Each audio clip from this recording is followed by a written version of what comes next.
What is going on YouTube? Welcome back to the channel. So today guys, as you guys can see behind me, my car is laid out on the floor. We're going to be talking about suspension. So I get this question from time to time, and it's why didn't I go with springs or coilovers, and why is this car on bags? So I'm going to go over the pros and cons of why I think the bag suspension is probably the most convenient for those guys who are trying to get the performance and the stance at the same time without having to compromise much other than, you know, a few extra pounds in your car.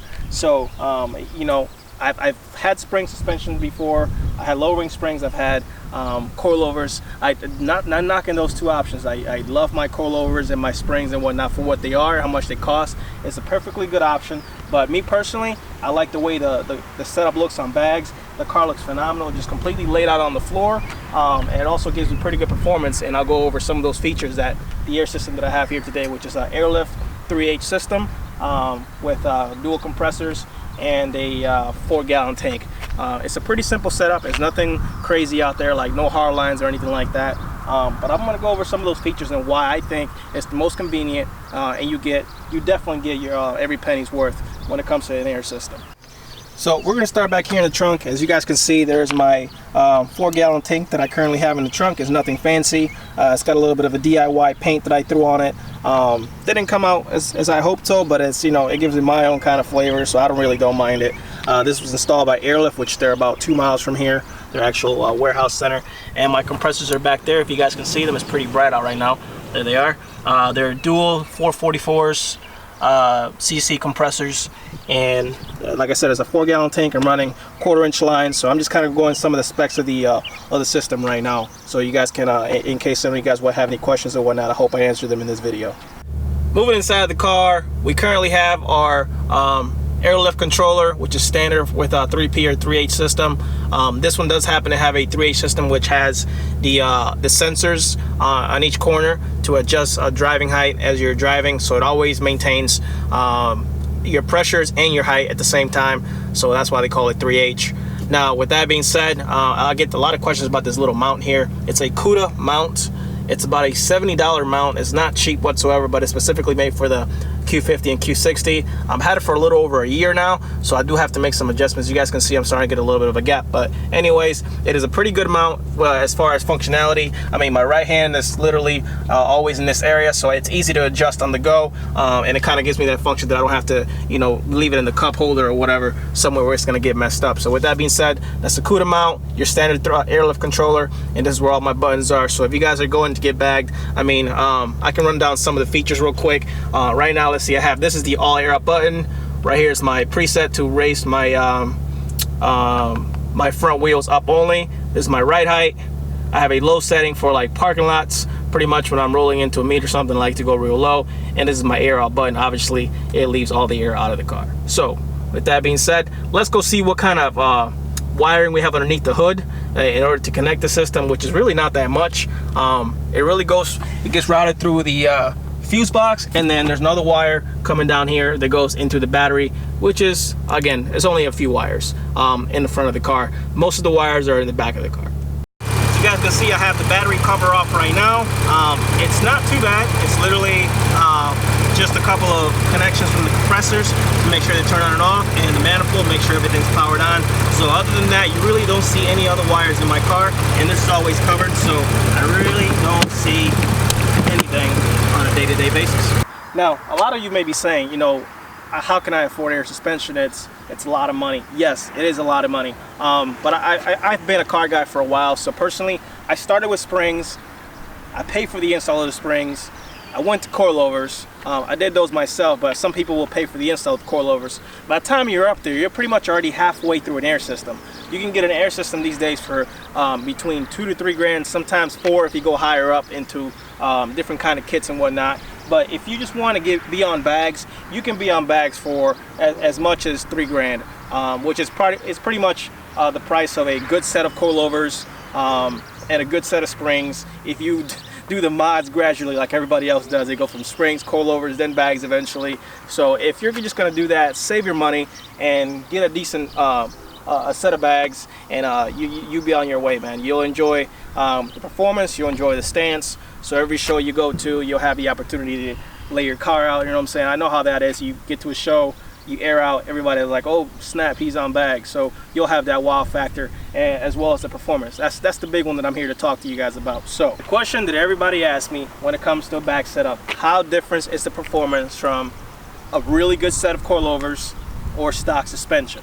So stock suspension, don't get me wrong, it's real nice, it's real comfortable for an entry-level sports luxury sedan and a sports luxury coupe, but at the same time, it is not enough for me personally. I drive my cars really hard, and I don't think they can withstand the amount of abuse that I give it. And with that being said, the car will actually take that much abuse, but it won't handle the way I need it to handle. So I may need to work extra hard while I'm driving it that way to make sure, you know, that I'm driving it safely. With that being said, we're going to take this car for a drive today. And as I'm driving, I'm going to give you guys my personal feedback of what I think it is driving an Air system day-to-day basis, just like any other regular car that I normally would drive.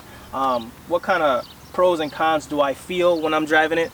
I'd say, actually, before we even get in the car, the biggest con by far that I think this system would have to offer is if you have a 3H system like I do, those little sensors can be really touchy. So sometimes you'll have to, you know, adjust them bit by bit until you get them in sync. Just right now, I'm still having an issue where my left front one is a little bit of a spec. So when I air out, sometimes it stops the car from airing out all the way. But then again, it's just me having to go in, make a small adjustment, put the wheel back on, and, you know, go at it again. So it's not that big of a deal. It's tedious work.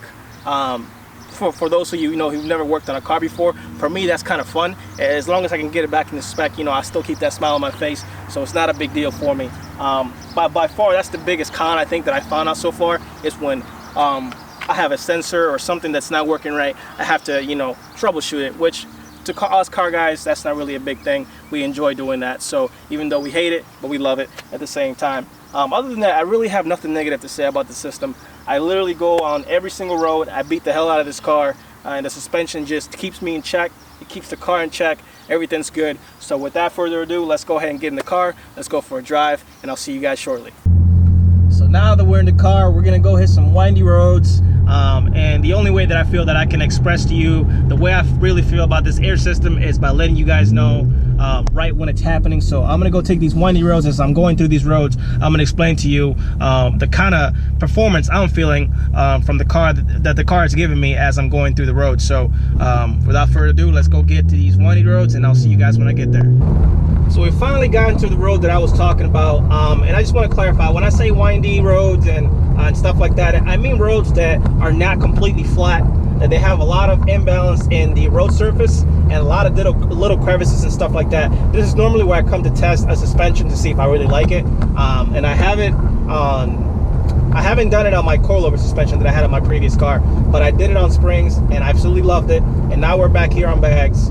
So what we're gonna do is actually go through these through this about, I think it's about 2-3 mile stretch. It has a lot of different parts of the road that I like to test the suspension out on. So right now there's a lot of little dips in the road. I know it may be kind of hard for you guys to see with the camera up in the sunroof right now, but basically I wanted to see what kind of feedback the car is giving me as I'm driving through. And so far it's almost like a stock car when you go over a bump. You don't feel it that often, but you do hear it, of course. Now, one thing I will say about noise, anytime you switch to an aftermarket suspension system, you're always going to hear a little bit more noise than the stock suspension, because the stock suspension is always dampened by factory components like rubber seals and stuff like that. That'll make you it'll make it a little bit more silent, that's what it's there for. It's a factory component. Now we're on aftermarket setup. The noise is fine. I don't really hear anything, but at the same time, it's enough where I can have a conversation in the cabin without that noise not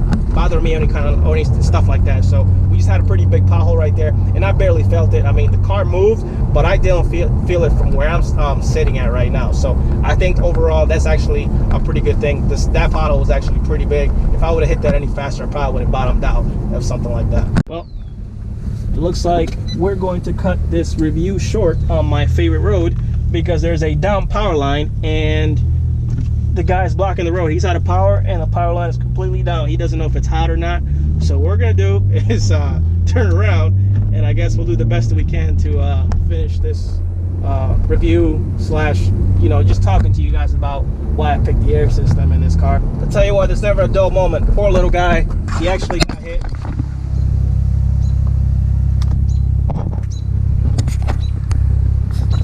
Poor little guy got hit by a car, so he's dragging his legs. Man, this has just been an eventful day. With that being said, there's a down power line, so we can't finish the review. So now we're just gonna pretty much drive the car back where we came from. Hopefully, I can give you guys enough information as to why I think you should buy an air system for any car. Hopefully your Infiniti Q50 or the Q60, my personal favorite right now. Obviously I own one. So with that being said, one of the best pros that I think you'll be able to have is driveways. Honestly, I'd be lying if I didn't say driveways.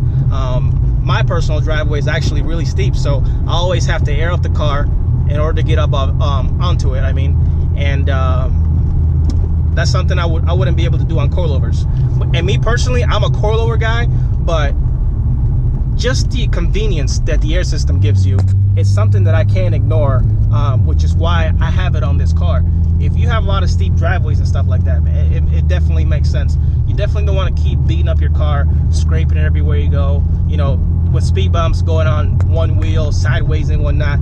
That stuff takes a whole bunch of time, and it's really, it kind of makes you feel bad when you destroy the bottom of your car, knowing that, you know, you could have done something to prevent it. So if you guys can save up the money for air suspension, definitely get it. I highly recommend it. You won't be disappointed. Every car show, you're gonna shut everybody up. You'll have stance, you have performance. Obviously that comes at the cost of a little bit more weight. I think that this car gained about 102 pounds with the air system and stuff like that over the stock. So it is a little bit heavier with the components, the compressors and stuff like that. So it is something to keep in mind if you're one of those people who definitely wants to have a car strictly for performance, and you know you don't want any added weight to kind of bring that performance down. You should definitely not do the bags, because obviously more weight, or power to weight ratio, whatnot. But let's not get into all that. Point being is, I hope you guys can give me some feedback on this video. Let me know what you think. Personally, I want to see in the comments what you guys personally like on your Q50s or Q60s. Do you do bags? Do you do coilovers? Do you do springs and that sort of thing? Now, this wouldn't be a proper video if I didn't give you guys a couple of pulls. So we're gonna drop it into second. We're gonna give it some gas.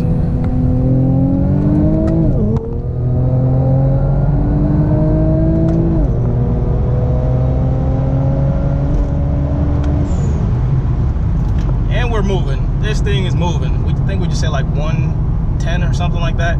Wasn't really watching, but this car is tuned. If you guys haven't watched any of my other previous videos in regards to my tune with AMS Performance, please do so. My whole experience is vlogged on there, so you guys can kind of see the day that I went to AMS Performance and got, you know, this car with the final tune and all the bolt-ons finished and whatnot. So please watch that video. Let me know what you guys think, and stay tuned for future content. With that being said, this video is done. I'll see you guys in the next one.